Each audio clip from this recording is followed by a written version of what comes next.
வணக்கம் நண்பர்களே, நான் உங்கள் சிந்து. இந்த நாள் இனிய நாளாகாமே நல்வாழ்த்துக்கள். வாங்க இன்றைக்கி பன்னீர் டிக்கா எப்படி பண்ணுறதுன்னு பார்க்கலாம். ஒரு கடாயில் கொஞ்சம் தயிர், 2 ஸ்பூன் கரம் மசாலா, பெப்பர்,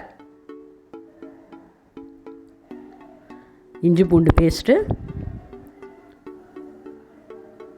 மஞ்சத்தூள், பொட்டுக்கடலை பவுடர், 2 ஸ்பூன் சில்லி பவுடர், கொஞ்சம் உப்பு சேர்ந்து நல்லா கலந்து விட்டுருங்க.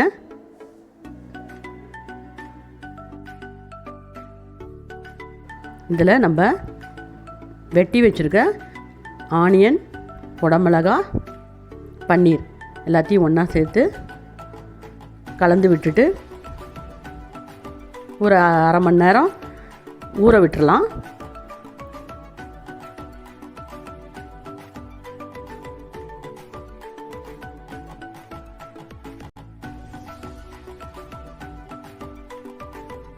நல்லா ஊறி வந்துருச்சு.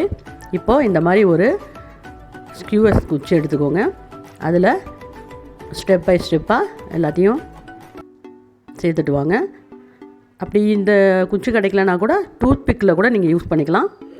இந்த மாதிரி வச்சுட்டு வரிசையாக டூத்பிக்கும் ஸ்கியூவர்ஸும் இல்லைனா கூட தோசை தவாவில் கூட நம்ம கொஞ்சமாக எண்ணெய் ஊற்றி பரட்டி எடுத்துடலாம். இங்கே பாருங்கள், இந்த மாதிரி அடுக்கி வச்சுருங்க. அடுக்கி வச்சு 1-2 அப்பப்போ திருப்பி வச்சுருங்க. சிம்மில் வச்சு பண்ணுங்க. பாருங்க,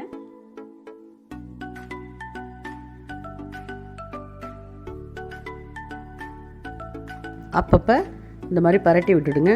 அப்போ தான் இந்த மாதிரி ட்ரை கிடைக்கும் நம்மளுக்கு. சூப்பராக இருக்குங்க, வந்துருச்சு நல்லா. இப்போ இதை எடுத்து நான் டேஸ்ட் பண்ண போகிறேன்.